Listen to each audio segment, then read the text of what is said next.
Hey, how's it going? This is Gray over at Wakizashi's Teahouse in Japan. How are you doing? Are you good? Are you Genki? I'm Genki, but I'm bloody hot, man, because it's so hot, it's so humid over here. We've got the stickiness. Yeah, it's crazy. Me and Jim were talking about it earlier, and he was kind of laughing about how hot it is over there for him. So I'm just double checking settings on YouTube as I'm waffling on. Yeah, got a special guest today.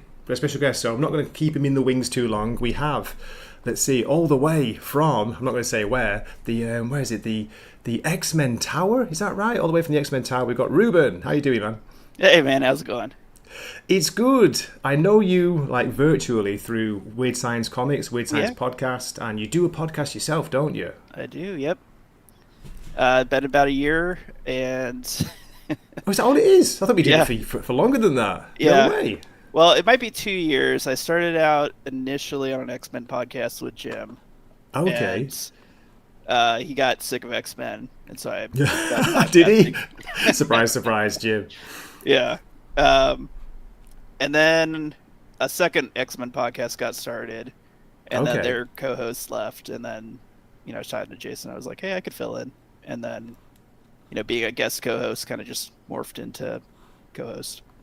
Well, it's the Weird Dose of X, isn't it? Weird Dose of X, the X-Men podcast. I'm going to share the theme tune in a minute, but yeah, Ruben, tell us a little bit about how did you get into the Weird Dose of X podcast? Yeah. How did I become an X-Men fan? I guess that's the question. And how did you get into X-Men? Yeah, because I'm curious to know. It's they're a character, a group that I've never really got into. I tried the Grant Morrison run because I was a big Morrison fan back in the day, but I didn't stick with it that long. Powers of 10, that pulled me back in. Yeah, it's a good question how I got into it. I got into comics in the 90s. My parents were comics fans. Oh, really? Kind of helps, no yeah. way. And I was a military brat, so we were moving around all over the place. Okay. And we were in Arkansas, and it was like, I don't know. God, it must have been like 90 itself. And for some reason, my parents were like, we're going to pay for your college with like investing in comics or something stupid like that. I think like they looked at the price of like the stuff they had as kids and that their parents tossed, and they were just like, oh, this is, why don't we start this for you? And so we went to a comic shop, and I just picked up some X-Men comics, and I think it was like X-Men #1, the rebooted one with Jim Lee doing the art. And oh, wow. Okay. Do you have that? Have you got a physical copy? Yeah. Oh, I have it down in a comics box down at the floor. It's probably worth all $3 at this point, because like everybody in the world bought that damn thing. But that's when it was so massive, wasn't it? I mean, Jim Lee back in the day, what a name. I mean, he still is now, but yeah. Yeah, he was big. So yeah, I was into that for, I don't know, 5 or 6 years, and then just kind of got out of comics. But I was like really into comics at that point in time. It was Batman and X-Men were kind of my two favorites. I also liked kind of Iron Man, Captain America. I guess I was more like Marvel, but Batman. I was always Batman and Spidey, and that was the main. And then I was in Daredevil when Ann Nesenti was writing it. I just missed Frank Miller's run. Unfortunately, I was not quite old enough, but there you go. But yeah, it's cool that you like Batman. I didn't know you were a Batman fan too. Yeah, those were my two big ones. And so then I was out of comics from like 90, maybe 96, 97 until I want to say 2013. So like a huge gap, right? And I had just gotten back from grad school, and I just moved back to Seattle, and where I went to undergrad, and I really like it out here in the Pacific Northwest. And I got to a comic shop and got back into Batman, and then kind of got burnt out on it a little bit. Yeah. And then you go through phases, don't you? Definitely. Yeah, exactly. And then Hickman like did the the Krakow era, right? Like the right Powers of 10. I forgot the name of the other one, Ruben. There was 2 titles, wasn't it? Powers of X, Powers of 10, and totally gone. Yeah, it was like House of Powers, I think. That's it, House of X. Thank you. Anyways, so I jumped on board with that, and then I just was all in. And once you're all in, and then you kind of start like going back, right? Because I think Marvel Unlimited makes it extremely easy, right? So. Oh yeah. I've just been going back, rereading, all the old stuff. Morrison, I'm another Morrison fan, right? I used to have Morrison Apologist as my thing in the Weird Science Slack chat, and kind of laughed that you guys successfully converted Jim into a Grant Morrison fan. But I still anyways, wonder, did we really? I Is he think just you did. is he just humouring me? But no, I think he's No, learned I to think love he is. Morrison. He is not a guy that has a problem telling you that your characters are or and your writers are garbage if he hates Oh them. God, yeah, yeah. He tells it straight, and I appreciate that. Yeah, for sure. So yeah, so I read the Morrison run. Really enjoyed that. But Okay. I felt like it was in part because I already had like a baseline of you know general X-Men knowledge, and Hmm. um, yeah, I don't know. I've just been going back Because and Ruben, rereading just all the to Sentinel stuff. interrupt, that was a divisive run, wasn't it? Well, it is now. I know people look back on it. Yeah, it seems to either love it or some people really hate it. Yeah, Do you yeah, know some what people that's all can't stand about? it. It's Morrison. He, This Morrison is can be controversial. yeah, I think it's a lot of like the stuff he introduces, right? So he kind of introduced the affair of Emma and Scott, Oh God, so it yeah, kind of yeah. like broke the Jean Scott like perma relationship up, which upsets people. And then the introduction of the um, secondary mutations really bugged people because you have suddenly these characters that like have additional power sets. Just laughing at a comment. Sorry, Yeah, Salty. What's he like? Salty's not a big fan of the modern, should we say, the modern X-Men comics. yeah, a lot of Yeah. people aren't. Yeah, because the characters aren't necessarily heroic anymore. It was a But lot more you're very clear positive though, aren't before. you? I appreciate that about you. You're a bit like me. You give everything a chance. You're gonna try any issue. Doesn't matter who's writing it, who's Yeah, drawing it. See what it's like. yeah, that's my sense. I actually found like, especially the older I get, I'm more of a a writer over a character kind of person. I've realized that like certain writers that I particularly enjoy, like whatever they're writing, there's a really good chance that that book is going to be one that I enjoy. And I Okay. can very quickly get tired of series and runs when you put the wrong person on them. Yeah. Yeah. Ruben, Absolutely. Oh God, you're going to give me PSD or Jason. PTSD Jason with shared that. the clip with me just in time. I couldn't believe it. It's like nice one, Jason. So I'm able to go. Ruben. Oh God. Sorry about that. Anyway. I didn't mean to interrupt. But yeah, so you enjoyed Hickman's take on it, did you? Like a lot of people did. I think that brought a lot of people in as well. I did, Like, yeah. It was different. It was different. I mean, a lot of what I like, I guess, where you say to think about like why would you like X Men? A lot of these like legacy characters, they get kind of stuck in a rut in my mind. yeah. Like that's what, and you probably hear me like railing on Wolverine. That's sort of like one of my pet peeves. He used to be my favorite character. Like in the '90s, I was like all in. Like a lot of people, right, loved Wolverine, but he's exactly the same damn character that he was, during that period of time. And a character's got to evolve in like 20 or 30 years. If nothing new happens, they just get bored or boring. Oh yeah. Absolutely. And so I don't have a problem with like things like the Krakoa era. I feel like X-Men's really good at just going in really different story beats and directions. And that's one thing that's always kind of kept my interest. And if you get sick of like a particular, interpretation, like just wait 10 years, there'll be like a totally different take. Well, that's it. That's it, isn't it? And just to address this comment from Jargon, and great to see everyone in the chat, by the way. Shout out. Fear Monix here, Salty, Jargon's here, Edward's here as well, listening in. That's cool. Jim said he'll be listening, but he's going to bed as well, so he might be listening in bed He's or he asleep. might be asleep.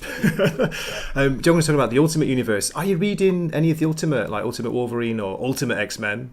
Yeah, I got into the Ultimate stuff too. Cool. The only one that didn't really keep me on board was the Ultimate Wolverine. I know, me too, I man. heard I it's like dropped it. better. Yeah, I heard it got Yeah. better like a few issues in, but like the first two or three, I was like, this is It took a long time to what is go this, kind of right? Like, it's just a nowhere, didn't fight. it? It was Yeah. too slow. But I've heard it's picked up. We'll have to see. Salty's saying he loves original OG Wolverine, loved him since the 80s. Don't talk about changing him just to change him. Yeah, fair enough. Fair enough. But Well, how about Ultimate X-Men, Ruben? That's a bit of a controversial series. Again, people either love it or they hate it because they say it's not the X-Men. It's just like original characters to Peach Momoko. But I'm Yeah. enjoying it. yeah, I'm Enjoying 100% it. fine with it. It's not in the 616, right? So it could be pretty much No. anything. Exactly. And I mean, I'm a big fan of anime and manga, so her style and kind of bringing a different cultural perspective to characters that I'm familiar with is kind of fun for me. This is it. This is what's got me about it. I'm unbiased because I'm in Japan, big like Japanophile, but I like her take because it is so different. It dares to be different. Yeah, people saying it's not X-Men, they shouldn't call it X-Men, but I think it's a great look at Japanese, kind of life basically Yeah. within the comic book, the heroes. Yeah, it's a little. I feel like her storytelling is intriguing, but at times I kind of get lost in the action. Right, like Yeah. it's not very well choreographed. Like even the No, it's fight scenes, not. sometimes I'm like, this looks really awesome, but I have no idea what happened from panel to panel, That which is latest not great. issue, wow! Yeah, I didn't know what was going on just with the art sometimes, but the story. At least we got some action. Dwayne saying, "Hello there, ultimate sleepover." Just saying. Yeah, yeah. Why yeah. not? I don't know. I'm a big collector, so part of the problem is I started reading it, and then suddenly I read like most of it, and I was like, okay, I can't drop this. Like I'm You too can't. invested in it.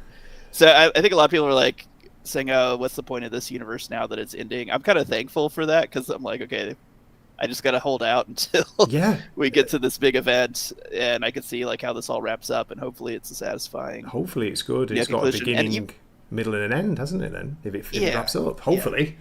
And I'd be fine too if it isn't really just the end; it's just the end of the Baker saga. That'd be fine too. Oh yeah, I But think so. Do you think they're going to launch some new Ultimate books when these kind of wrap up, the current ones? yeah, it's a good question. I mean, if they do, I think I'll skip it. That'll be my exit ramp. Yeah, yeah, yeah. Fairmont For a saying he while. wants a big an Ultimate hardcover would be nice. Some Yeah. collected versions. Yeah, yeah. And on like the DC side, I had stayed away from the absolute stuff in part because I just didn't want to drop a ton of cash on, Oh another no. set of Like, books where does that it end? There's don't just really so matter. many. Yeah. Yeah, but I eventually picked up the Absolute Batman, and then I was like, oh, this is great, and I kind of am all in on it. I've caught up on all the issues at this point, and so I think if once the Marvel Ultimate stuff wraps up, I may go back and pick up some of the other Absolute books and get more into that world. What do you think? This question, Jargon's asking. So, do you think it's going to end? The Ultimate line will end with the 24 issues, or will it be a relaunch with a maker, or just new number ones, like a proper relaunch? I mean, if they relaunch it, it'll be with number ones for sure. Yeah, for sure. I could see them doing Yeah. that. After I 2 mean, years. I guess that's the question of like, what's the point of the Ultimate line? And I felt like originally the first run was the whole idea was like, oh, these characters, their backstories are too complicated and they're too outdated, and like let's just bring them, like let's drill down to the essence of the characters and simplify their backstories but also modernize them. And it didn't really. I mean, the series eventually got canceled, right? I know. So I guess that I would assume if you're one of these big publishers, you're like, well, that wasn't really the solution to like dwindling comic book sales. And so I'm not exactly sure what the point of this current run is, other than maybe like let's cash in on the idea of like some people have nostalgia for the original Ultimate run. I mean, you see that with the 2099 stuff. They do that a lot too, right? Like every now and then somebody brings back that side universe. We got Edward in the chat, Ruben, saying, I don't read any X books. Ruben and Jason are the only reason I know thanks, Marvel Edward. still publishes any X books. Yeah, they publish a classic. lot. They do. Too many. Old Tom Brevoort, man, he loves going about it as well. I read his Substack sometimes, and to be fair to him, he does address a lot of readers' letters himself. We go into it, but it's a bit, I don't know. Some of his answers, Ruben, are a bit like, really, I mean, you look at the quality of the books. There's always like 2 or 3 that are good, or at least good enough, right? And I understand like why there's getting published, but then there's like 8 to 10 extra ones that you're just like, what was the point of this? And fortunately, like, being part of like the review community, you get review copies, but I'm just like, man, if I was just like a hardcore fan, the quality of like the whole line is not justifying what you'd be spending on all that stuff. And so I buy into the idea that you could really trim the line down for sure. For sure. Yeah, there's way too many books coming out. Not just like X-Men titles, but Marvel full stop. That's one of their problems. But yeah, anyway, I can't see it changing anytime soon. I don't know about you. No. No. I mean, I don't understand the economics of that world anyways, but it seems like you need to have like shelf space. Maybe it's like just putting out pieces of paper to like fill the comic stores is valuable. But we do not need 80 books a month. You're right. Yeah, absolutely. I agree. They should have a core, set of main titles. But Yeah, maybe it will change, because like everything seems to be down. Things aren't selling like they used to. Prices are going up, pricing people out. I don't know. Yeah. Well, and I look at the other side of the coin is the image stuff, and one of my favorites right now is the Energon books. Energon Universe And is it's great. it's like four books, right? And they're all solid and they're interconnected, and I don't feel cheated, staying on board with all of them. And I understand some people, will drop Transformers or drop GI Joe or drop Void Rivals because they're like, oh, not really my thing, but the quality is there. There's still quality, yeah, and absolutely. That feels right, and it feels like you're telling a really robust story with just a handful of books, so it's sort of proof that it could be done. We've got Dwayne is a big fan of Ghost Machine as well. You were talking about Ghost Machine. Are you reading, or have you been reading any of those? Is it all of them? No. Well, no. So I meant to Rook Exodus, and I just sort of laughed because who's the writer that does that? I should know that. Jeff Johns, isn't it? He's doing most of them. Yeah. Yeah. So if you're like a long-time Weird Science community person, you probably remember like Eric and Jim just singing the praises of Jeff Johns for freaking ever. And it got to the point where it's just like, this guy is good, but he's not that good. Like, stop sucking up. And my feeling with him has always been like, he's probably like on average the 8.5 writer, which is great. Like, but I never read like a Jeff Johns book where I'm like, oh my god, this is like 9.8. This is the best thing I've ever read, right? Right. And he is for some people, and so I get it, but I don't think he gets to that level. He's like always close, but never like, it's always sort of safe, I guess, is maybe my take on Jeff Johns. And is it his Green Lantern like run still gets really, really highly praised, isn't it? Yeah, big time. Yeah, and I bought all that like during that era. It was very good, but hey Blair. Yeah, I met a buddy at a comic shop, and he was like always swearing by Green Lantern. So there was a period like all the way through Blackest Night where I think it was like Sinestro War through Blackest Night. I bought every Green Lantern book, which was like a bajillion books. Yeah, they were going for it, weren't they? Yeah. Eventually, I just like I the Skittles lantern thing. I just kind of got bored with it. Skittles. Done enough of this.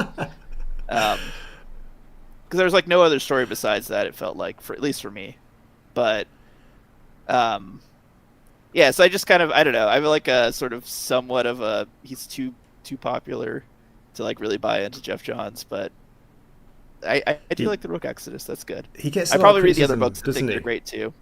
For delays and things, but to be fair to him, the Ghost Machine, apart from Rook, which is more for the art, isn't it? Jason Fabok, it's more for him. He said like he needs time, and it's a shame they kind of stopped that. But yeah, I think he's been keeping the Ghost Machine books going pretty well, apart from Rook. It's not his fault. Yeah.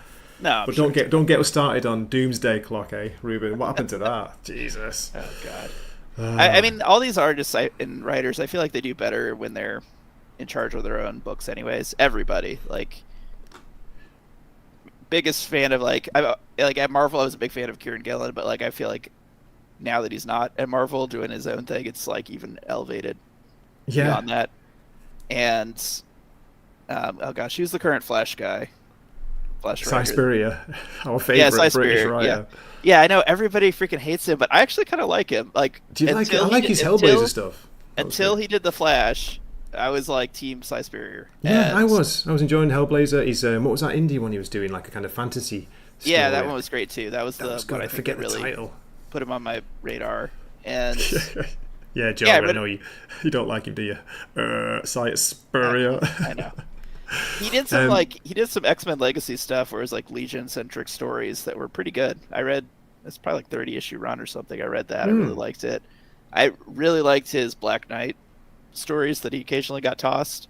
I don't know if you had read any of those for Marvel, but it was pretty hilarious. It was pretty hilarious. The Black Knight is the character, wasn't it? Yeah, the character, yeah. I had never seen this idea of like a. I think I tried one, but it was a bit like it's him. He's very wordy. He can be, but he can kind of word you out sometimes, can't he? Yeah. He had this issue where it was like Black Knight shows up to some event, and there's like the traditional Avengers there, and they're just like, "Oh God, this guy," and they just played him off as like the superhero that like nobody wants to be around because of his like, yee do this, and like the old English talk Oh that he God, does. yeah. And I was Oh, like, pretty sir, thou art. yes, So, yeah, okay. Sorry, we get it. yeah. And I just found that like so hilarious. I don't know why, but I just like the idea that there could be like some heroes that, yeah, they're heroes, but they're people that the other heroes just can't stand, don't want to hang out with at all. I'm just going to share this the theme tune from yours and Jason's podcast. Just give it a shout out. Weird Science, The Weird Dose of X. Any X-Men fans or current X-Men fans, if you want to know what's going on, even if you're not enjoying it, if you want to keep up to date with the issues, do check this out. It's on all good podcasting sites, but also Jim drops them on YouTube. So here's the theme. Let's have a listen. Did I remember to share audio? Get ready, everyone, and you just might survive. Ruben and Jason are here with their X-Men deep dive. Going through all the X books is their mission, so get ready for the learned edition. Ruben. Things are getting weird in Ruben. here. Ruben hopes another sword book gets announced this Ruben. year. It's the Weird Dose of X, the X-Men comic show. It's the Weird Great Dose song. of X, guaranteed. It's the Weird Dose of X, guaranteed not to blow. Accept your mind. It's the Weird Dose of X, the X-Men comic show. It's the Weird Dose of X, guaranteed not to blow. Accept your That's it. Just sort of start. Yeah, very cool, man. So again, I want to ask him, how did you get into doing this with Jason? Oh man, just a desire to talk about the stuff I'm already reading, and I professionally I'm a lawyer, and so talking publicly is one of my obligations. And Okay. it's not something I'm actually particularly comfortable with, which is hilarious. I'm I'm the same. I'm not an A-type personality in like an A-type field, and somehow I've kind of continued to climb the ladder. I've made it up to partner at like a AM Law 100 law firm, which is kind of funny for me. But I was like, I got to get better at being comfortable in like an environment where I just chat with people. And so, and I give, talks on topics that I am knowledgeable about, and it's like always high stress. And so I was like, okay, what if I could practice with something that's like zero stakes? Yeah, zero stakes. I'll tell Jim. Yeah. I'm sure he's listening. No, I'm Yes. joking. Yeah, no, I mean, just comics though, right? Like It's I can have good an opinion. fun. Yeah, no, I can just exactly. I know chat what you about mean. it. Yeah, it's And- meant to be fun. It's meant to be enjoyable. It's not meant to be so serious, although a lot of people do take it very seriously these days. Yeah. But before the podcast, and this is all pre-COVID, and before I had kids and was married and everything, I always just loved, you read the comics. That's like 75% of the joy, but then the other 25% would be like hanging out at the comic shop. Yes, that's getting it. people's takes, talking, and I lost that right at some point, and so yeah, zero stakes. It's Marvel, yeah. It's Marvel says film on it. Ah. But yeah, I mean, I lost the comic shop, right? Literally and figuratively. Like I got too old to be kind of hanging out at the comic shop, but also the one I did go to in Seattle closed, so it's not like I could even go back there anymore. And so I was kind of just missing that angle.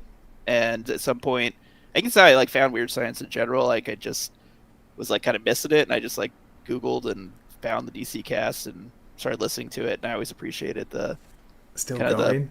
the Yeah, friendliness, 10 and years, the personality. 10 years, man. Yeah, that they had over there. And then at some point I started writing letters, and then at some point I was like, maybe I could just do podcasts on here. That'd be kind of fun. And here I am.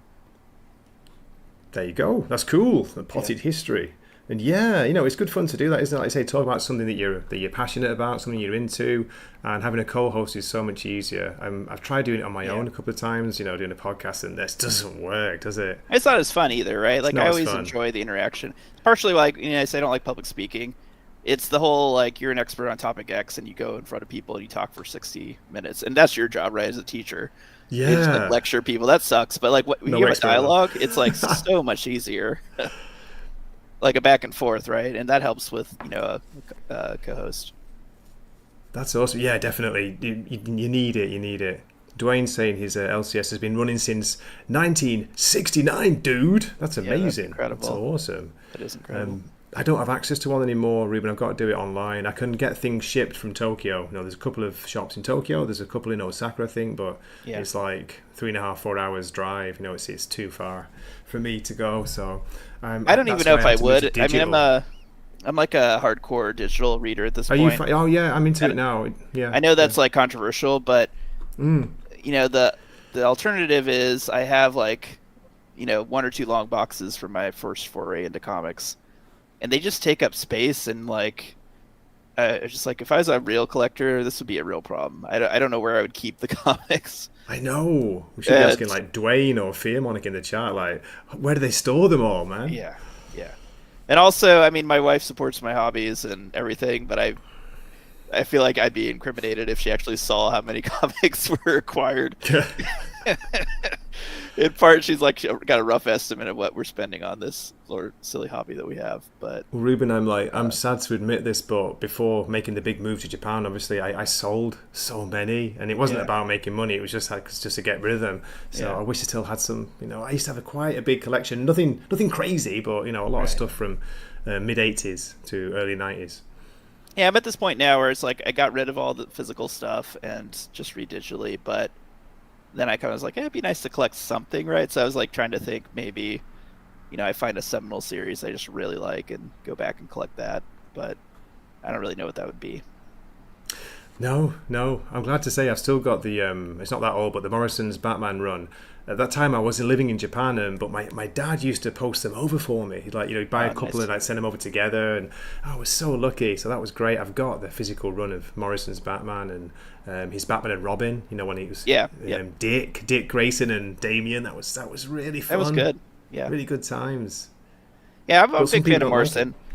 Yeah. One of the reasons I like him is I talk about like who are the good writers for any kind of series, and you're just like, well, what contributions did they have later lasting, right? Like, so many people like do these things and nobody else wants to pick up on them, right? It's sort of shocking like how many of his ideas get kind of ingrained in these stories and become part of the lore, right? Like, he's got a really high batting average for that. Yes. The introduction of Damien, the Flamingo, Rad Art and Comics is talking, dropped it in the chat. Crazy character, man. Only Morrison would cut up with something like that. Yeah. Just a couple of answers here to the question. Dwayne saying he used to have 48 long boxes. Now he's got down to 25. Wow. That's incredible. And Edward's building an add-on to the house because I got too much. And they're all Zatanna, right? Zatanna Comics. No, I'm joking. I like Zatanna. She's a cool character. Yeah, she is. She is cool. Neil Adams Morrison Batman, did it. I know you guys do the Morrison cast. If you need a recommendation, do Seven Soldiers. That's a crazy, like, wild idea where he basically like comes up with a superhero team that like is a team but never actually interacts with each other. And there's crazy, some crazy rumble. Subway pirates, I think, is one of the things I remember that's like hilarious. They like have commandeered some New York subway trains and are like riding around on them. Again, it's a cool, goofy idea, but only he could make it worse. Maybe it's kind of cool. Like, I never forget it, right? Like, how many stories you read and you're just like, I read that, I have no idea what happened. Oh, forgettable! Absolutely. Yeah. I remember a lot of his ideas, but I don't know where I was going with that. No, it's all right. Don't worry. We call it stream brain. I get it all the time. I always forget. I forget words, forget names, and I think, where was I going? What tangent are we on? 21 short boxes. Rad art and comics. Nice one, man. Yeah. And Edward says only half of his is Zatanna. That's cool. Oh yeah, Zatanna. Yeah, so I think he does a Zatanna story in there. She might be one. Maybe it's Seven Soldiers. Anyways, I think I read something of his that was Zatanna where I actually thought she was pretty damn cool. There's a lot of missed by him, Ruben. I got into him via 2000 AD, where he had a short series called Zenith, which is kind of a weird, it's a superhero series, but it was a bit crazy. It was quite good. And then he got Animal Man, I think, either Animal Man first, and then Doom Patrol. Maybe it was. Yeah. It was through those I got really into him. And Invisibles. Yeah. I never read Invisibles, so you guys inspired me to do that. I'm not quite caught up. God, Jason. We have a special guest in the chat. Ruben. Suddenly I feel like I'm at a Coldplay concert. How you doing, Jason? And thanks so much for the clip, mate. That was great timing. He dropped it before I went live. And by the way, on that note, folks, just to warn you, StreamYard. I'm on the free package because I'm a cheapskate, but you can't upload video clips anymore. That you have to upgrade to do that. I was like, oh no, They got you They've hooked changed now. it. They want you to pay. You can still do audio clips, but not video. Yeah, oh well. Anyway, I'm what you call it, tangenting Frankenstein's. Oh yeah, Frankenstein, Dwayne. He's talking about the seven. Is it Seven Soldiers? Yep. I'm Yep. forgetting the name. Have I got that right, Ruben? Is that where 'Cause I didn't Frankenstein read came it. from? I didn't definitely read remember the Morrison Frankenstein I'm so stuff. sorry. I Very wasn't cool. reading comics when that came out. That was during my break. When I first came to Japan, I was just out. I was out for ages, so I was off the scene. I got back in with Rebirth, believe it or not. Tom King's run pulled me back in as Batman. Oh my god, what happened? It's only been uphill though, so I guess It's always since you're then it's seeing been like, uphill. oh, these comics are getting better. Oh god, no, but serious for a minute.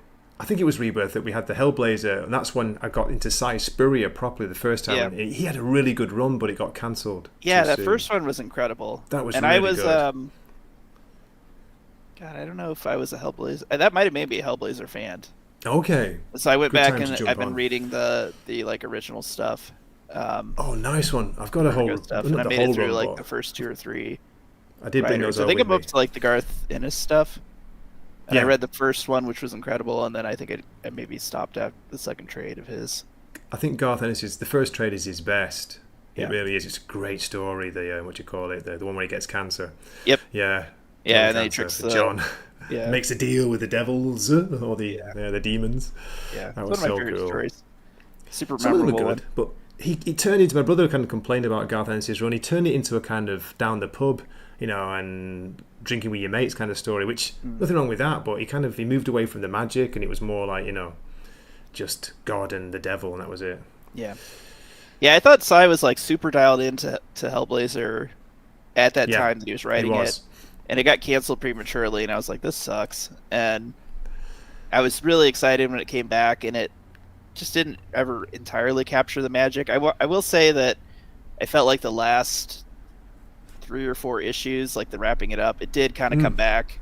And It did. I was like, okay, this was what I remember, but then it was done. And I was kind of sad the way it ended, but it had a nice sort of, is he dead? Is he not dead? Did he pull the ultimate trick on I know, right? I I know. know. Yeah, I didn't enjoy it. What was it called? Was it Dead in America or Death in Yeah. America? I didn't enjoy it as much as his first run, but it got better as it went on. Yeah. I think initially it was like too much of like him just wanting to like rage about American politics, Yeah. and yeah. I was like, I don't know if this is like a lasting It's not a story good that you could idea tell.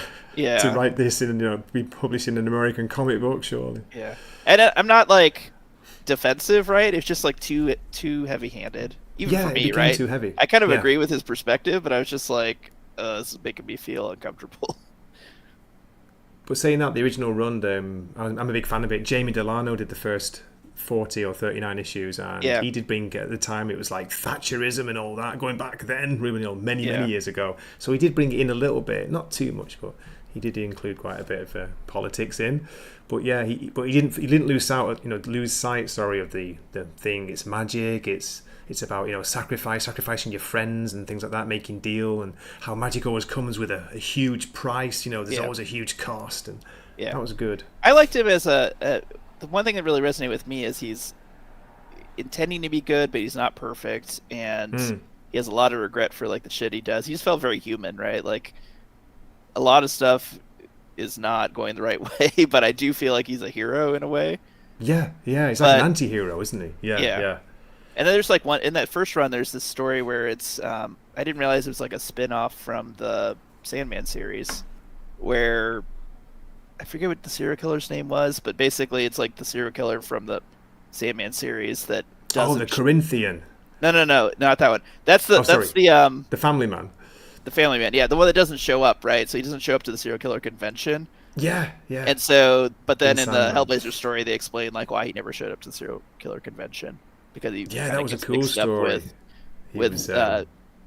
yeah. And what I loved about that story was like, here's John who's like able to fight demons and hell and has no issues with that, but he's faced with like a human serial killer, and he's like, out of his element and like oh holy crap, I'm gonna get killed. Like I don't know what to do with this. That's a stuff. great point. Yeah, that's a great point. That was really good about it. I think it's either 2 or 3 part story. It was called The Family Man, where he has to face him.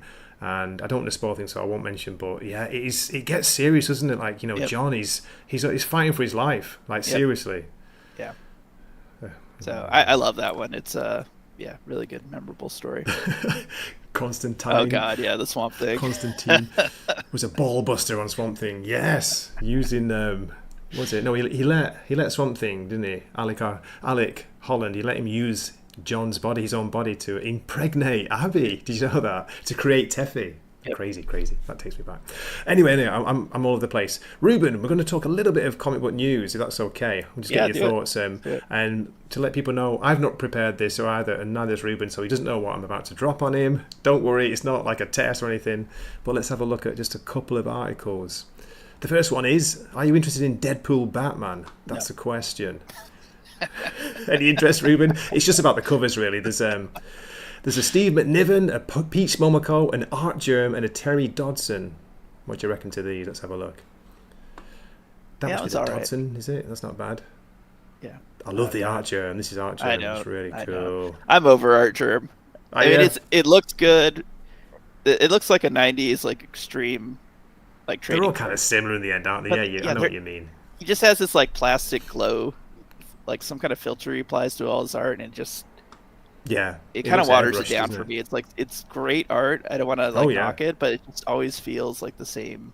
Beautiful ladies. Yeah, and we've got a Steve McNiven who's currently doing the Daredevil Cold Day in Hell, which is great, folks. I do recommend that. One good Marvel comic.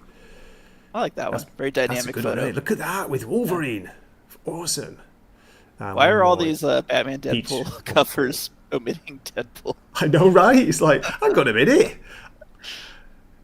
You had one job. You had one job to do. Yeah, a lot of Batman, not a lot of Deadpool. It worries me about written by Zeb Wells. We'll have to see, and Kevin Smith, also Kelly Thompson, Chip Zdarsky, and more. Greg Capullo. Zeb is another one of those writers that I really hope to see redeemed, because I thought his Hellions run was incredible. That's one of the best things he's written. Yeah. Yeah, his Spider-Man run was so god awful that, like, again, fell off the list of people I look forward to, but. I feel like he has a good story in him. He could write a good story. He's at least done it in the past. Okay, just double checking. This is coming out 17th of September, folks. So the Deadpool Batman issue on. So they're trying to get people in with the variants, of course, aren't they? The variant covers, which Marvel and DC do a lot of that.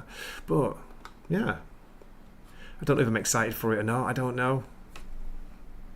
I never really I don't know. Deadpool is it almost like a joke? Yeah, I never got into the character. I like the movies, the 2 movies. Yeah, I love the movies. They're great, but yeah, they're fun. But it's sort of like it's a character. I wonder, like, is there real progress in him? Does he evolve? Like, he can't really grow out of the raunchy humor, right, or the fourth wall breaking, and it's just I don't know if they're ever going to be. It gets to a point where I think it's funny. Maybe it's funny in original the first few times, and then you're kind of like, oh, it's just doing the same thing over and over again, but. Yeah. But isn't that a lot of comics? I don't know. Yeah.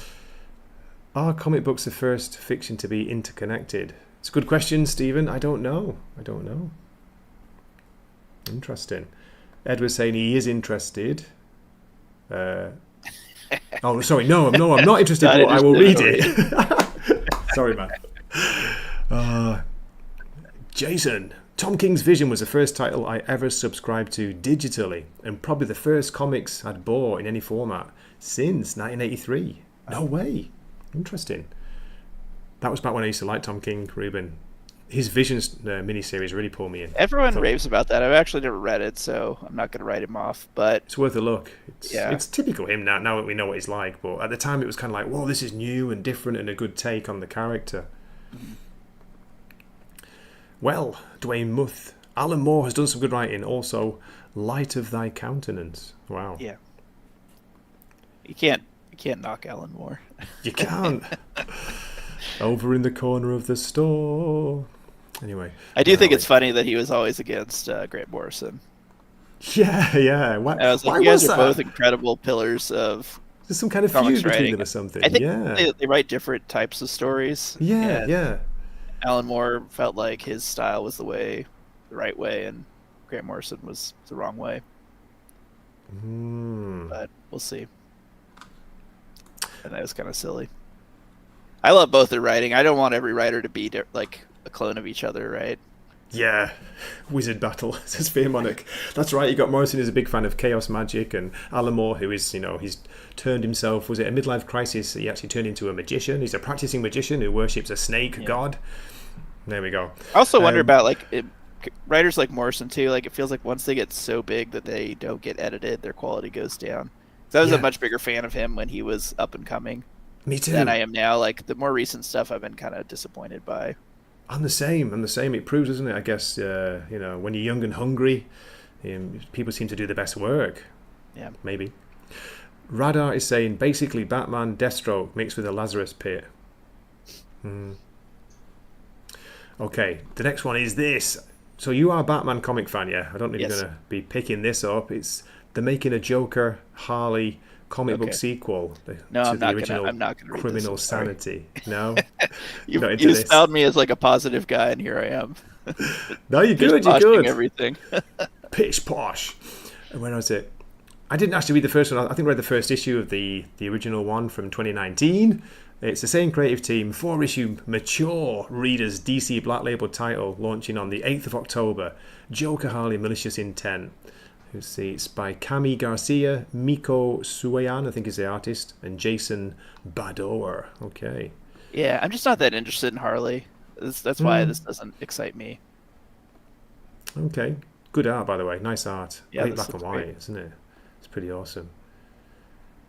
Yeah. Any fans in the chat, do let us know.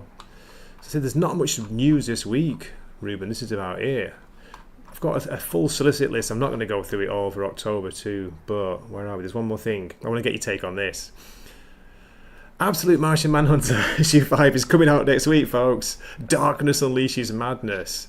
Oh, here we go. What do you think of the Dennis Camp's Absolute Martian Manhunter, to put you on the spot? Yeah, I've not read any of it. Okay. Jason likes it, right? You're in the chat, Jason. Tell me, is this good? Is this something to be excited about? I think Jason's pretty positive too, isn't he? A bit like me. Yeah. I'm on the wall about this. I like the art. I know a lot of people kind of like it or hate it. But tell me on it. Is it just like zany? Is that like, or is it like Silver Age wacky, style? Like, what's the sake. hook on this? It's like writing it like it's meant to be a lot deeper than it actually is. Like, hey, look what I'm doing. But basically, it's just about there's the idea of the White Martian is controlling people's feelings. And the Green Martian, the Good Martians come to try and fight the White Martian. And that's about it so far. And there's lots of references to like suicide bombers and that kind of thing, and killing homeless people. It's like, Jesus. It's a bit on the nose, should we say. That's my summary, Ruben. Have I sold you on it? Uplifting, fun, corrupt through. There you go. Fearmonic summed it up. Dude, weed. That's the idea. So I would have enjoyed that about 15 years ago, is what you're saying. Yeah, I think maybe I would have too. I'm trying to think, would I have got into it as much? But I think the difference is, I'm trying to be a Grant Morrison, Dennis Camp, like, I don't know who the characters are yet, and it's issue 5 next issue. And it's like, Grant Morrison always remembered to write, good characters, and he'd have the humour as well, whatever, but, he'd get the characters right first, and then, you do the wacky story. I think that's right. Yeah, that's the manga style, right? I honestly feel if you have, like, relatable characters, you put them in any kind of a situation, you'll stick with it. But without good characters, like, you just kind of, I don't know, I think it's harder. Not a lot of love for Harley in the chat, Ruben, same as you, but Dwayne Muth does shout out the animated series Harley. Yeah, that was the real Harley. Good. The Mad Love Harley, the Paul Dini mini graphic novel, that's great, Mad Love. Probably the best Harley story I've read. Yeah. Let's see what Jason's got to say. I'm positive on Absolute Martian Manhunter. You can't go into it expecting a typical comic book adventure story. I'm concerned it might all turn into pothead nonsense, but I'm into it for now. Well, that's good. It's good to get your thoughts, man. Reminds me of some old Heinlein. Oh, Robert Heinlein. There's no such thing as a free lunch, baby. A novel, especially Stranger in a Strange Land. That was a good book, yeah. Oh, yeah. I loved that when I was like a teenager getting into sci-fi. Gray, how did Absolute Flash make Jim quit his own podcast, or did you talk him down? He's not quit as far as I know. He's a bit pissed off at the moment. He's a bit down because books have been a bit down for him. But I was trying to genki him up, Ruben. I was trying to get him, excited and come on, Absolute Batman's still funny. He was like 6 out of 10. I was okay. Yeah. That's bad news. That's how our X-Men our podcast fell apart. It's like X of Swords and once he starts disliking things and everything. Is that why he quit way worse than the X-Men podcast? It's like, oh no, there's too many. Was it the Gala? Not the Gala. No, it was he was right next to Teenie Howard, I think. Yeah, Teenie Howard's right in there. Yeah, he had too much exposure to Teenie Howard, and we were like okay. forced to read it. Sounds a bit rude. Too much exposure to Teenie Howard. Howard. One of my strategies with these reviews in general is like, at some point when I get sick of it, I'm just like, okay, I don't need to read this anymore. Yeah. Unfortunately, Jason has the same perspective as I do on that. It can kind of make you miserable, right? If you're like, I'm going to review everything, gotcha, and then 10 issues, you're like, every single issue, you're like, this is just god awful. Well, it's one of the classic complaints that reviewers get, and Jim gets this a lot. It's like, oh, if you don't like the book, why don't you drop it? It's like, I'm a DC Comics podcast. I review all the DC Comics. That's the job. So I'm going to tell you if I like it or don't like it, but I can't drop the books, unless it's terrible. Yeah. Well, that's a way to do it. What's the lethal dosage of Teenie Howard, Ruben? Fearmon is asking. Yeah, it's about 3 issues. Oh, classic. And I don't know. I just at some point a bad book starts to affect me, and then I don't need to read it. You just look for that exit ramp. A story or arc wraps up, and you just get off. Yeah. On that note, can I ask you again? I don't mean to put you on the spot either, but have you dropped any of the current? Yes. There's so many X books, aren't there? Yeah. Have you dropped any for the podcast? Yeah, we have. We were covering Magic for a while, and that kind of went nowhere. And I think we just axed Psylocke as well. Psylocke, yeah. I started off enjoying that. I was reading because luckily I was able to get review copies thanks to Jim. Yeah. Psylocke I thought was quite good. It started well, and so did Magic. It was interesting, but then it went nowhere fast. Yeah. And probably would have dropped X-Force if they hadn't or X-Factor if they hadn't canceled X-Factor. it.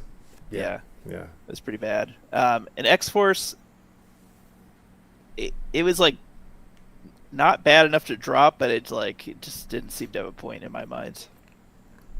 Are you still on board Exceptional X-Men? That's kind of divisive too, isn't it?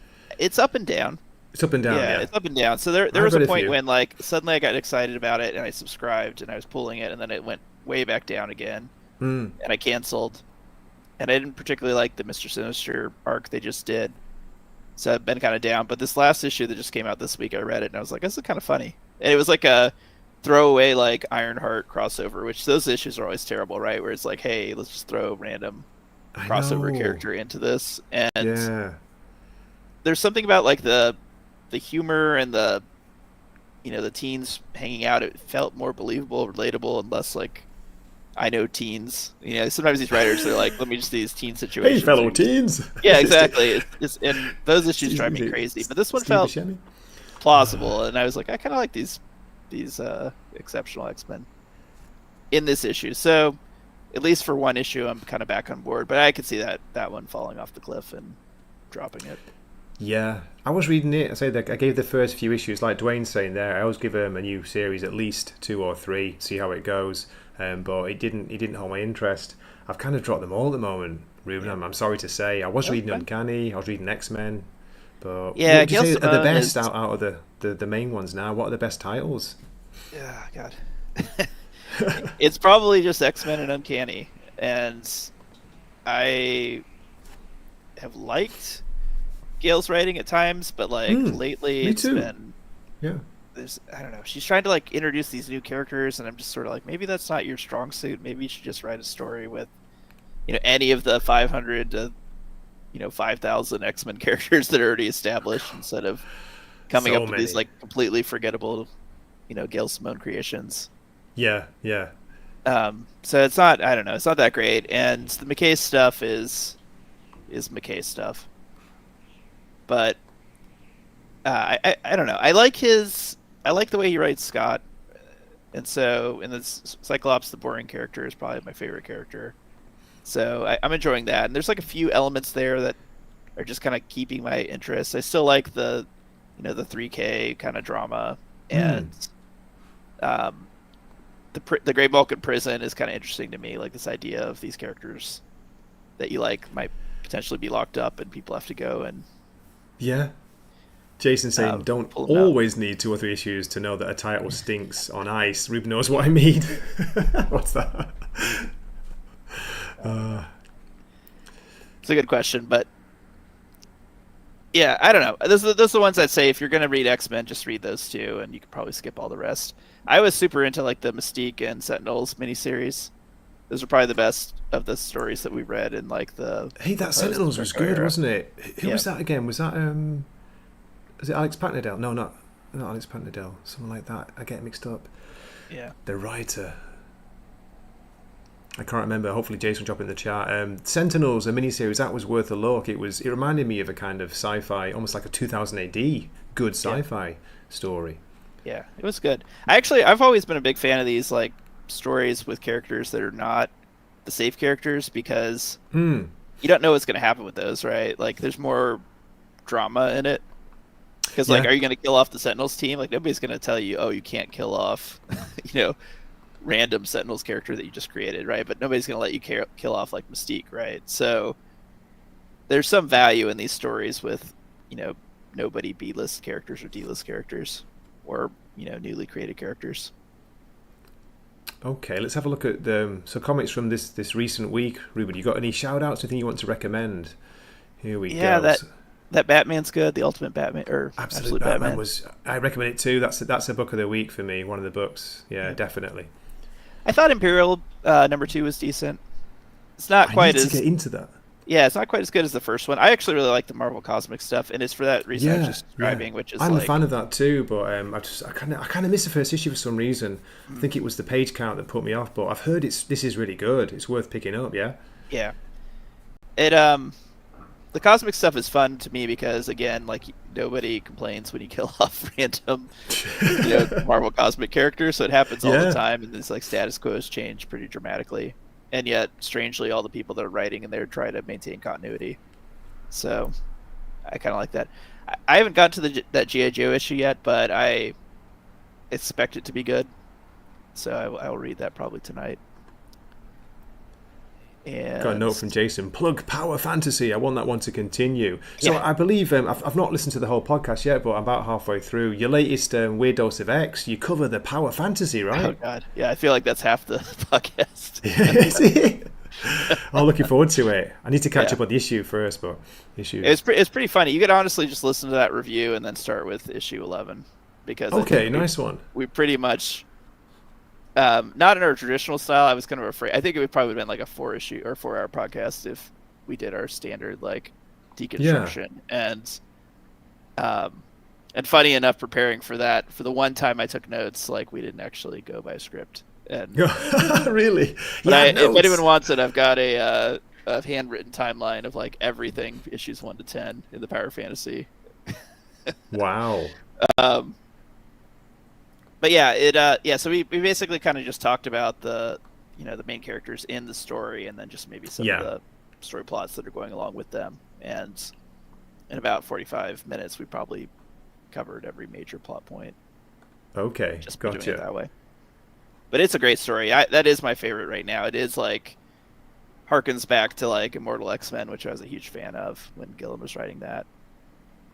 And it's a political superhero kind of drama, which is fun. Power Fantasy. Let's see if I can bring it up. Was it out last week or the week before? Last week. Yep. Yeah. Let's see if it comes up. There you go. There's no matching comics. It always does. League is terrible. The League is terrible for this. Okay, I'll just go back in time. So I think I read the first 3 or 4 issues, and I was on board. Power Fantasy, yeah, but I've just been so busy, Ruben, I lose track of things. Here we go. So issue 10 dropped, on July 9th. There we go. This is your recommendation. It's Kieran Gillen. The artist is Casper Wingard. Oh, cool. I like him. I like his work. Yeah, that's right. I'd forgotten. Yeah, it is fun to have like a standard, artist and writer pair. Like every issue looks exactly the same. Yeah. Steady. He's got his own style, but I do like it. I like it. Seems to be doing well. It's getting a lot of reviews, getting a lot of coverage on the site. Yeah. But is It's it got wrapping some up? mature elements to it as well. I'll warn people about that. Oh, okay, I think gotcha. what I was sort of shocked in one of the issues. There was like the Wang was featured. I was like, that's not usual. I usually see like It's not naked the, women wasn't the in these- Batwang, was it? Like, No, like an absolute Batman. There's a Jim, character named Heavy, and disappointed. he had a heavy. But I love it. It's a good story. Nice one. It's good to get a recommendation for an independent title too. So from Image, it's not as exhaustive or a deep dive as Fear Monarch. Nice one. Edward's recommending JSA Titans, World's Finest, Absolute Flash. Really? We didn't give it a good review, Edward. Spoilers. Green Lantern and Martian Manhunter have been stealing my money for months. They have until the expected shake-up in October to improve, and Green Arrow 2. Green Lantern's good. I like Green Lantern Core. I was enjoying that. Last issue, not Did sure. you get around to reading the second issue of New Avengers? I know you guys were. No, I've interested got that in on one. my to-read list. Yeah, I need to catch up on that. Yeah, I I'm did hoping get that a- one's good. I like the first issue. Haven't gotten to the second issue. I got a very rare comment because I do occasionally review on Weird Science Marvel blog, the WordPress blog. I got a rare comment because no one really comments on reviews anymore, and someone said, "Bad take. This issue sucked for issue 1." So I was like, "Okay, there you go." I disagree. I thought it was all right. It was good. Nothing amazing, Yeah, it was but like it was it wasn't like entertaining. Yeah. drop the presses or whatever. Like go out and get this book, but it was better than I expected. Radar and Comics is recommending New Gods, which again I've not read up, but I've heard. Me and Jim did the last issue. We reviewed issue, was it 6 or whatever was the last one. I've not read the new one this week yet. Need to catch up. Edward Gray, those books all suck. Sorry, I thought you recommended them. You just say they're on my list. Okay, gotcha. Stealing your money. So Power Fantasy, and from the other indie titles, Ruben, you were talking about it's mainly the Energon universe. Which would you say are the best out of those right now? Yeah, I think G.I. Joe remains the best. It's just it's sort of a shock to me that oh gosh, who's the writer for that? Williamson, I'll go blank Josh as well. Josh Williamson. Joshua. Yeah, I can't stand his stuff at DC. It always like ends in a flop, and it's like just kind of boring to me. And then for some reason, like G.I. Joe, he's writing the hell out of that story. I don't understand it. I'm just like, but I guess there's the right book for everybody maybe, and that is the right book for him. Yeah. But I even enjoy Transformers. I'm not ever been a fan of Transformers, but Same here. And I Peter was on Johnson's board. art is fun, and First 10 issues or so, I was really into it, but I don't know what it is really. It's a really good book, so if you're thinking of buying it, pick it up. But I've not got the attachment, like you said, the emotional attachment to it maybe. Yeah. So it got more and more characters, and I was kind of like, I don't know who anybody is anymore. There's Yeah. too much going on. But it's Yeah. a really good book, seriously. yeah, the number one thing for me about it is I'm, like I said, sort of a completionist, and I am reading Void Rivals and G.I. Joe, so I'm like, I need to know what's going on in these other books. And more the characters are showing up in each other's books, and I'm starting to like say, I don't know. I even read all the Destro and Cobra Commander and like Duke Destro and all wasn't those great. stories. It was okay. Cobra Yeah, Commander that was actually pretty quite, bad. quite I even read weirdly all of good. Scarlet. Scarlet was for sure the worst of all that. Was it? I didn't. I dropped it after the first issue. Yeah. Yeah. But I need to know like what's going on there, right? So Fearmonet's talking about them, yeah. So reading the background of G.I. Joe through Duke or Cobra. Williamson Yeah. clearly loves the franchises. Maybe he just doesn't have that love for supers. It could be, yeah. Interesting. yeah, and I'm somewhat familiar with G.I. Joe. I bought a ton of G.I. Joe toys as a kid, as a boy growing up. I had a military dad, so I guess that's kind of makes sense. But Oh, cool. he's got some fresh takes, right? Where he's like the characters. Yeah. Their spirit is the same, but they're updated in cool ways. Like I really like this Cobra Commander. He's like very formidable and scary, versus kind of the clownish version that you kind of get by the end of, the '80s cartoon. The cartoony was just, it was a bit of a clown, wasn't he? Yeah, Yeah. yeah, as far as I can remember. where are we? Just a random question from me old buddy Nosferatu. How you doing, man? Good to see you. Has Ruben played the Yakuza games? I don't know what that is. He's Nosferatu's a really big gamer, and he kind of got me into. I don't play them, but I've seen them. There's loads of videos on YouTube out. They're amazing. These Yakuza games where you can be a Yakuza, roaming around the streets of Tokyo. It's like a crazy fun game. So is this like Grand Theft Auto, like platform? I think so. Yeah. Okay. You become a Yakuza thug, and you're kind of earning your stripes, kind of thing. You got to go around on missions and stuff. But I'm sure I'd enjoy that. That sounds the great. world building is amazing, and it looks, it's like Tokyo. It's like walking around Tokyo, graphic wise. It's really cool. No, I'm still Jason, trying to play through Spider-Man 2. And do you play, Ruben? Do you play much games? Because I used to back in the UK, but not anymore. Yeah, so I don't, and my wife would kill me if I owned a video game system because I've got kids. But I was doing some client development, so I went to the PlayStation headquarters, and after like a client pitch, they're like, "Oh, do you want to, do you own a PlayStation?" I was like, "Well, I got to impress them and make them think I know all about their technology." So I'm like, "I don't, but I'd love to buy one, right?" So I bought one from the company store. And I brought it home, and I was like, I'm just going to get my ass handed to me if I, set this up in the house with the kids. So I then donated it to work with this idea of like, I'll play it in the break room, right? But one day that's not happened, right? So, I go in there, and then, partners are looking at me, and I'm just like, okay, this is team building, right? This is my stress removal therapy. Here we go. Let's start playing. Come on. Jason's saying, Ruben, outside of X and Imperial, I think my current favourite Marvel book is Carnage. Charles Soule makes the book more than just a gore fest. That's been pretty good. I've been reading it. Eddie Brock Carnage. I'm a big fan of West Coast Avengers. Oh, yeah. And this is the one where I'm going to get kicked off your review. I do like the Invincible Iron Man. No, it doesn't matter. Don't be silly. There's no kicking off here. See you later. Yes. Boom. Yeah, a lot of people just can't stand the current Iron Man run, but they're doing something that I really like, which is actually playing to the fact that Tony is a CEO of like a corporation. So I see a lot of stuff that like I haven't seen other Iron Man writers pick up on. Usually everyone's like really fixated on the the suit and the armor and the like upgrades. Yeah, the action and everything. I'm having fun, like seeing boardroom solutions. There's more of that, and maybe it's just the world I run in. Is very familiar to me, and so I think I get more into that than most people. That's good. As Dwayne's saying, like what you like, man. It's cool. Yeah, I tried the first couple of issues of Iron Man because it was a new writer, try something new, but maybe it's the character. I've never got into him before, Ruben. I mean, it could be that, but I just found it too. I don't know. It was a bit dull, but hey. I just want. I'm glad that in the '90s he had like a problem with his suit always running out of power. Oh yeah, kind of like the Green Lantern thing, and so he was always like having to like power it up with like solar radiation, and that was like the drama stakes. And I was like, God, this is so boring. I can't believe that. Like that's all they do over and over. He's got to like set up a solar charger to recharge his power. Yeah. Don't try doing that in Manchester. Too many clouds, mate. Jason, indie titles recommend Beyond the Power Fantasy. I do like Redcoat, Los Monstruos, and a vampire baseball title called Pastime. Nice one. Thanks, Jason. And Fairmont is crying because no one's talked about Beneath the Trees, Where Nobody Sees. It's fantastic, mate. We love it.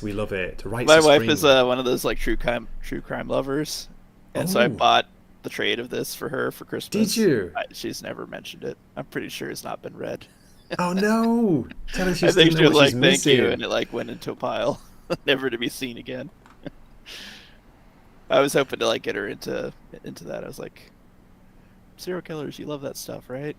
But I'm only joking, man. I love it. I just wish. I hope it's getting noticed. I don't know if it is. I hadn't realised. This is talking about Beneath the Trees, Ruben. It had changed publishers, hadn't it? It was IDW, and now it's Image. I hadn't even noticed that in the beginning. No. Interesting. Hopefully he's got a better deal. Where are we? Poor Sam deserves better. I know, man, I know.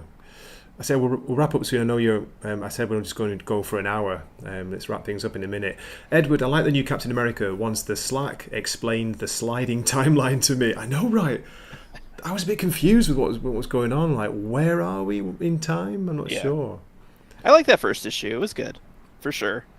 I I could very easily end up on my list of like things you should be pulling, but it's hard to say after like an issue, right? Yeah. No, So- you're right. But I know a lot of people are like, "Who's this for?" It was sort of for me. Like I was a Captain America reader way back in the day, but haven't kept up with it. And so I know some people are kind of like, "It's not so great to like just redo his storyline." But I think there's going to be more than that, right? I think they're going to show like the parallels of how he became Captain America versus this new guy who's kind of doing the same thing but on a different timeline.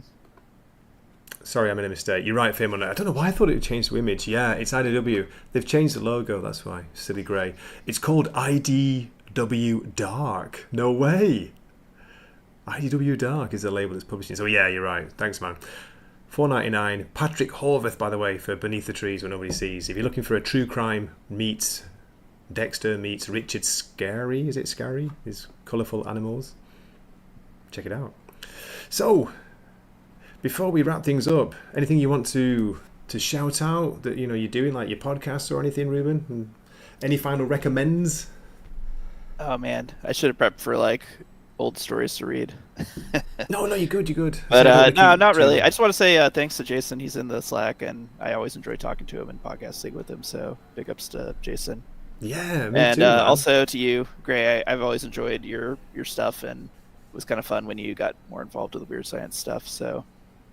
Thanks, man. I appreciate that. Like, I'm a bit worried, It's like, Jesus, Gray's doing this again. It's like, there's a bit too much Gray and like pissing people off, but hopefully not. Nah, you got a good personality. It's fun to listen to your take on stuff. Thank you. And in general, I think like all these communities are good because I discover a ton of stuff, like recommendations from people I would never read half these books, but I learn about them because somebody said they were worth picking up. Wow, so just a comment distracted me. Jason, that's cool, man. I also like the first issue of Under the Thing with all the stuff. Nice one. Yeah, Beneath the Trees Where Nobody Sees is a bit of a weird title. Anyway, Captain America Man Out of Time was great. Dwayne Muth, is that back in the day? I don't know. See, I've never read Cap. For no reason, just didn't get into the character. Blah, blah, blah. The only time I was reading it, he like became a werewolf. I think it was like the Cap Wolf thing. I was like, what is this? The Howling Commandos. Was it that one? That mini? No, it was like the second time. It was right. Like 90s story. No way. Yeah. I don't even remember why or how. I just remember he was a werewolf, and it made no sense to me. But it's okay. No way. Sorry to hear that, Salty. There you go. Okay, well, it's been great having you on, Ruben. Thanks for coming in. And yeah, good to get your takes on what got you into X-Men, and nice recommendations too. Thanks, Greg. Do check out Jason and Ruben's Weird Dose of X podcast, which is on YouTube as well as all good podcast sites. It's part of the Weird Science collection of podcasts. But there's no Jim and no Suske on that podcast. So that's 2 recommendations straight away. That one sounds a bit sus. Won't fall for it a 7th time. Where are we? What do you feel I'm going to say? Beneath the outhouse with all the fixings. You guys are crazy. Okay, let me drop something at the end. Where are we? What forgot? Bit of British English for you. Something random. Oh, he's not letting me. I can't drop my clips anymore, Ruben. It really has changed. StreamYard. How dare you? Okay, it'll have to be this. We can just sit here and dance. Yeah, I can't drop any of the clips. That's crazy. Just audio. Have you got an avatar, by the way?